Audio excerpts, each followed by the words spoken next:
E galerinha do canal, vamos continuar estudando. Hoje eu trouxe uma aula falando um pouco dos impactos da ação do homem na natureza. Esse assunto é um assunto bem atualizado, né, bem atual, na verdade, e que gosta de vir a cair nas provas, né, nas provas de seleções, seja no Enem, vários vestibulares, é um assunto que gosta bem de ser cobrado. Então, quando a gente fala da ação do homem na natureza, o homem vem transformando o ambiente desde o seu surgimento, né? Então, ele precisa adaptar o ambiente para as suas necessidades. E no começo eram suas necessidades básicas. E hoje, essas necessidades não são somente as necessidades básicas, né? Porque hoje a gente acaba adaptando muitas vezes o ambiente e modificando, não só adaptando, mas modificando o ambiente para necessidades nem tão básicas assim. E aí, imagina que a nossa população, estima-se que até 2050 vai passar mais de 9 bilhões de pessoas. Então, é um número muito grande. E quanto mais a população vai crescendo, há um maior consumo de recursos naturais, né? Porque todos os produtos que nós temos, por mais artificial que ele seja, de plástico, de ferro, por mais artificial que você possa imaginar, ele vem de um recurso natural, nem que seja da forma mais indireta que você possa imaginar, mas se você for procurar e pesquisar mesmo a origem daquele produto, ele vem de um recurso natural. E quanto mais a população aumenta, há um maior consumo então desses recursos naturais.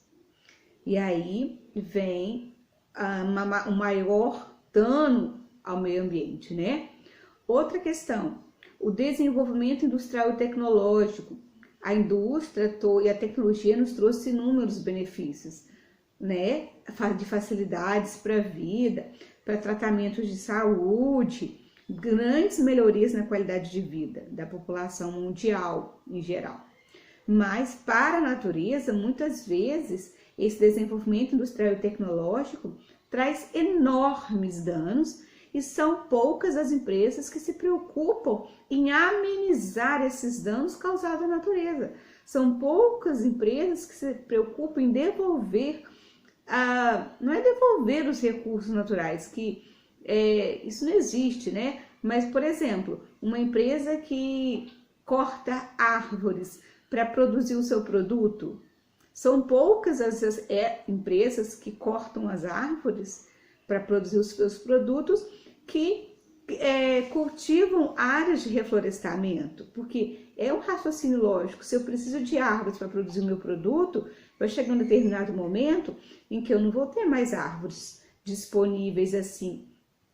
Eu preciso pensar que no futuro nem tão distante eu vou precisar de árvores e elas demoram para crescer. Então, qual que uma empresa preocupada com o meio ambiente deve fazer?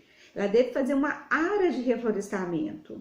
Então, peraí, se eu for cortar 10 árvores para produzir meu produto, eu tenho que plantar 10 árvores. Para não acabar o meu recurso natural.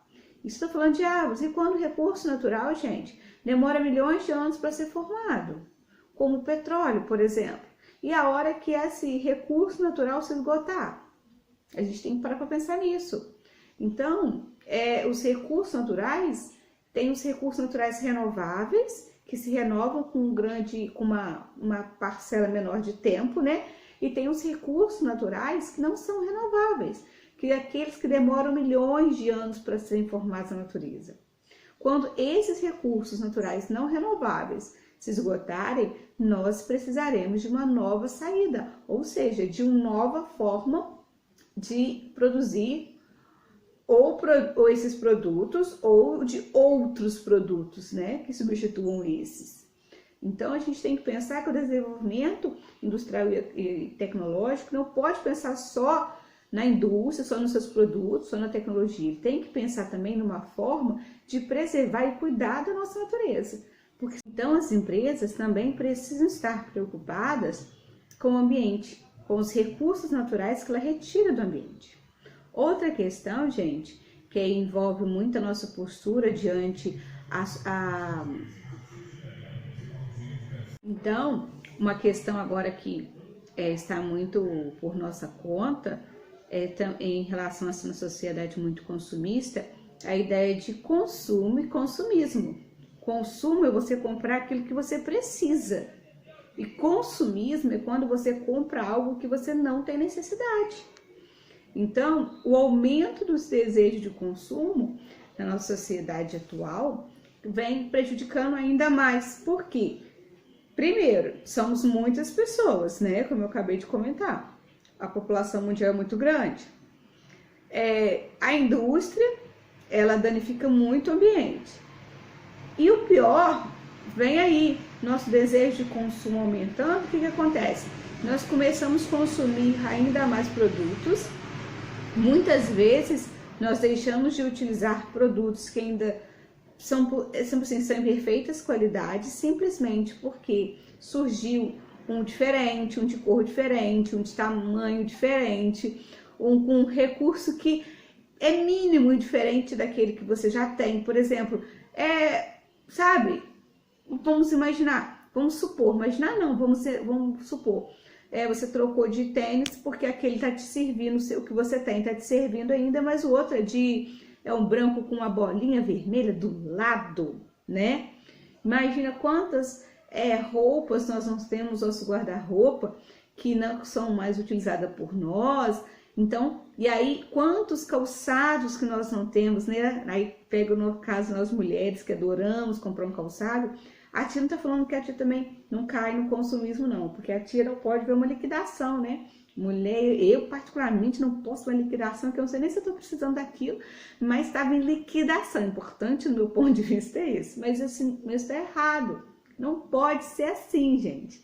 A gente tem que ver aqueles produtos que podem ser consertados, que podem ser reutilizados, ou que você pode dar ainda dar uma outra utilidade àquele produto. Eu, nessa quarentena, tenho reaproveitado várias coisas aqui em casa. Potes, recortado, plantado uma planta, feito suporte. Então, potes de vidro a gente pode reaproveitar para colocar biscoito e outras coisas, só ter um pouquinho de criatividade. E a gente trabalhar para diminuir esse desejo do consumo. Uma que vai ser bom para a nossa saúde financeira, e a natureza também agradece, porque se nós consumirmos menos produtos, menos recursos naturais vão ser retirados da natureza. E hoje a gente praticamente não acha mais ambientes totalmente naturais.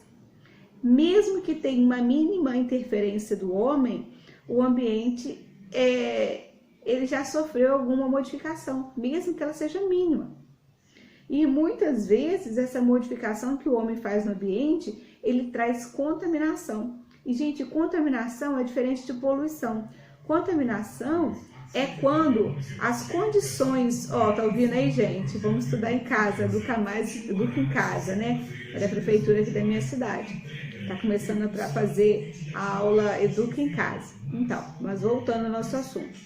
A contaminação é quando as condições naturais são modificadas.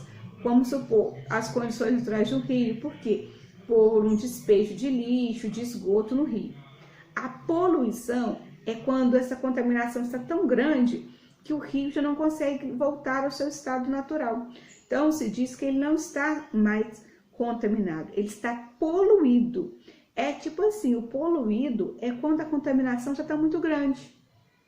Aí não se diz que ele mais está contaminado, porque quando está só contaminado, com o passar do tempo, é como se o ambiente se autolimpasse, voltasse ao seu estado original. Aí ele está só contaminado. Agora, quando não é possível mais ele voltar ao seu estado natural sozinho, ele está poluído.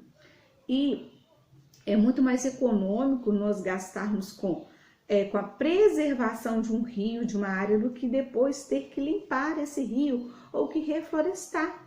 até economicamente falando, é mais barato. Nós vamos gastar menos.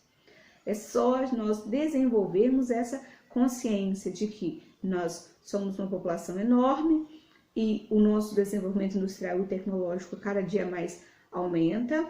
Isso é bom, tem um lado bom, né? Que traz benefícios para a nossa qualidade de vida, mas que as empresas também têm que estar conscientes dos seus danos à natureza e que nós, enquanto consumidores, precisamos estar conscientes do nosso desejo consumista, de não consumir aquilo que não há necessidade no momento. Então, nós voltamos na próxima aula, que eu vou detalhar melhor todos os tipos de poluição. Lembrando que sigam o nosso canal para que a gente se inscreva no nosso canal, né? E para que eu possa levar mais conteúdo para outras pessoas. E divulguem o canal da Tia Sheila. Beijo e mantenha a dignidade, hein, galerinha? Beijos!